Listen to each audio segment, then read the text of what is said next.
सुरेंद्र राजपूत, आपकी तरफ ही मैं रुक करूंगा और सीधा सीधा जानना चाहूंगा, राहुल गांधी को जब सजा हुई मानहानि मामले में 2 साल की, उसके बाद उनकी सांसद सदस्यता चली गई, ऐसा नजर आ रहा है कि कांग्रेस इसे सियासी लड़ाई मान रही है, बल्कि जरूरी इस मुद्दे में है कि कांग्रेस इसे कानूनी लड़ाई माने। क्योंकि अगर राहुल गांधी सांसद ही नहीं रहेंगे, क्योंकि अगर राहुल गांधी इस चुनाव लड़ने लायक ही नहीं रहेंगे 8 सालों तक, तो आप अपना चेहरा कैसे बनाएंगे, लड़ाई कैसे लड़ेंगे? तो क्या यह माने कि जहां कानूनी लड़ाई लड़नी है वहां आप पीछे हैं, वहां आप हाईकोर्ट तक नहीं जा पाए, फैसले के बाद तुरंत आपको जाना चाहिए था, इतनी वकीलों की फौज है आपके पास, लेकिन सियासी लड़ाई की तरफ जा रहे हैं और विक्टिम कार्ड खेल रहे हैं आप। रवि भाई कहते हैं ना कि समंदर ये तेरी खामोशी कुछ और कहती है, मगर साहिल पे टूटी कश्तियां कुछ और कहती हैं। और मेरी आंखों ने देखे शहर के कई मंजर, मगर अखबार की सुर्खियां कुछ और कहती हैं।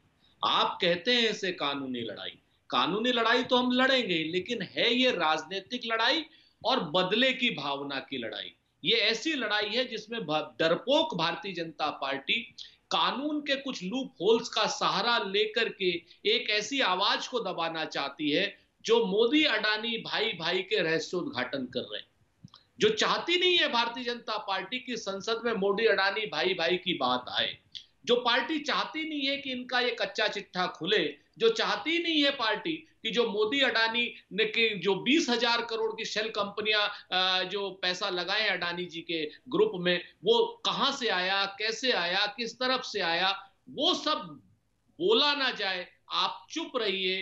अब बिल्कुल अगर आप नहीं बोलेंगे तो आपकी सदस्यता बची रहेगी, आप बोलेंगे तो आपकी सदस्यता चली जाएगी। हम क्या करेंगे? हम पहले एक मानहानि का दावा करेंगे, उसके बाद उस मानहानि के दावे को अगड़ा पिछड़ा बनाएंगे। अगड़ा पिछड़ा भी वो लोग बनाएंगे जो खुद अगड़ी जातियों से हैं, जो पूर्णेश मोदी हैं वो अगड़ी जाति के हैं, सब लोग जानते हैं इस बात को, उन्होंने स्वयं अपने हलफनामे में लिखा है। हम लड़ाई, ये भाजपा वाले लड़ाई अगड़ा पिछड़ा बनाएंगे। भाजपा वाले ही इस लड़ाई में फिर अचानक से स्टे ले लेंगे कि साहब हम नहीं मानहानि का केस चलाना चाहते, हाई कोर्ट से स्टे पूर्णेश मोदी ने लिया। फिर अचानक से जब मोदी जी के, अडानी जी के खिलाफ राहुल गांधी संसद में बोलेंगे तो वो स्टे वापस लेंगे। वापस लेने के बाद 1 महीने के अंदर उसमें जजमेंट भी करवा लेंगे और उसके बाद कहेंगे कि साहब इन्होंने माफी नहीं मांगी। अरे साहब, हमने जब गलती ही नहीं की तो हम माफी क्यों मांगे? नहीं मांगेंगे माफी। और अब आपको लेटेस्ट बताता हूं, हमारे लोग राजघाट पर बैठे हुए हैं सारे लोग, और राजघाट पर इन्होंने धारा 144 भी लागू करा दी। एक मुकदमा भी और करेंगे। जो वहां पर सांसद है कि धारा 144 और 353 में, 353 में अब्दुल्ला आजम की सदस्यता गई है और 353 में अगर सदस्यता जाने लगे तो उत्तर प्रदेश के 350 विधायकों की सदस्यता जाएगी, योगी जी सहित सब पर 353 लगी हुई है। तो ये एक 353 और 144 का मुकदमा हमारे उन सारे सांसदों पर करेंगे जो राजघाट पर बैठे हुए हैं। बहुत आप जान लीजिए, इनकी मोडस ऑपरेंडी यही है कि कहते हैं ना कि अब हुकूमतों में ये गीत दोहराया जाएगा और जुल्म होता जिसने देखा मार डाला जाएगा। ये जुल्मी लोग हैं, जुल्म करने वाले लोग हैं, और इनके सामने जो खड़ा होगा वो फाइट फिनिश करेंगे ये लोग। जनता अब क्या करेगी ये देखने की बात है। हम तो जनता की अदालत में जा रहे हैं, जनता के बीच में बात करेंगे। सुरेंद्र भाई, मैंने तो सवाल ये पूछा था ना कि ठीक है, मान लिया जाए कि ये बीजेपी की साजिश है। जैसे ही राहुल गांधी को सजा का ऐलान हुआ, आपको तो तुरंत हाईकोर्ट जाना चाहिए था ना। सबको मालूम है कि 2 साल की सजा में सदस्यता चली जाती है। आप इतना लेट कैसे हो गए? अभिषेक मनु सिंघवी कितने नाम है कांग्रेस में, वरिष्ठ वकील है, सुप्रीम कोर्ट में लड़ते हैं। हम यही तो कह रहे हैं कि आपकी मॉडस ऑपरेंडी ये थी कि पहले हम इस पे विक्टिम कार्ड खेलेंगे, फिर तब जाके हम कानून लड़ाई जाएंगे। वहां बीजेपी ने दूसरी चाल चल दी।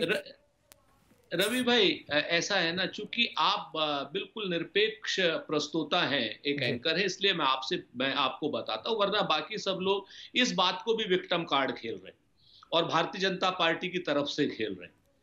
170 पेज का जजमेंट गुजराती में है, उसको ट्रांसलेशन करने में समय लगेगा, और रही बात हाई कोर्ट जाने से पहले आपको सेशन कोर्ट जाना पड़ेगा। 2 बातें बड़ी साफ है, इस चीज को समझिए। हम कल जाएंगे वहां पर, और जो हमारी कानूनी लीगल टीम है वो पूरा काम कर रही है। और ये जो आप विक्टिम कार्ड, ये विक्टिम कार्ड तो भाजपा खेल रही है, अगड़ा पिछड़ा भाजपा कर रही है, डरी भाजपा है। अडानी जी की बात ना आ जाए इसलिए भाजपा डरी, ये जो अडानी जी का मुद्दा, सुरेंद्र भाई, बाकी सियासत की बातें ठीक है, लेकिन क्या ये जनता तक मैसेज पहुंचेगा? कांग्रेस एक नेशनल पार्टी है, ऐसा नहीं है गुजरात में उनके कोई नेता नहीं है, कोई वकील नहीं है। आप गुजराती पढ़ नहीं पाए इसलिए लेट हो गए, क्या ये बहाना मान लिया जाएगा? क्या ये मतलब रेलिवेंट लग रहा है? मैं आपको बताता हूं, क्योंकि मैंने वही कहा ना, आप निरपेक्ष भाव से पूछ रहे हैं इसलिए मैं, क्योंकि आप राजनीतिक भाव से पूछ रहे होते तो मैं जवाब नहीं देता, क्योंकि फायदा नहीं है जवाब देने से। आप निरपेक्ष भाव से पूछ रहे हैं। कोई भी जजमेंट होता है, जजमेंट के खिलाफ अपील करने में समय लगता है, और जजमेंट के खिलाफ, हाँ, अगर यही कोई एफआईआर होती उसके खिलाफ अपील करने में समय नहीं लगता है, वहां एक एप्लीकेशन पे काम हो जाता है।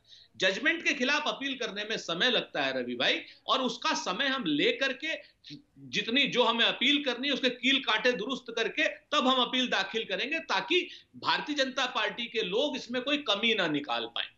हमारा बड़ा स्पष्ट है, कानूनी लड़ाई हमारी लीगल टीम लड़ेगी, राजनीतिक लड़ाई जिस वजह से असलियत में, क्योंकि आप देखिए ना, 1 महीने पहले जैसे ही राहुल गांधी जी ने संसद में अडानी जी के खिलाफ बोला, जैसे ही पूछा 20,000 करोड़ रुपए कहां से आए हैं, वैसे ही उसी समय रवि भाई इन्होंने वो स्टे वापस लिया पूर्णेश मोदी जी ने, और तुरंत 1 महीने के 29 दिन के अंदर अंदर फैसला भी ले आए। ठीक है, मैं अनिला जी से जवाब ले लेता हूं। नमस्कार, मैं हूं मानक गुप्ता। अगर आपको हमारा ये वीडियो पसंद आया हो तो इसे लाइक और शेयर जरूर करें, और हां, हमें सब्सक्राइब और फॉलो करना ना भूलें, ताकि आप देश और दुनिया की कोई खबर मिस ना करें। तो जुड़े रहिए हमारे साथ और देखते रहिए न्यूज़ 24।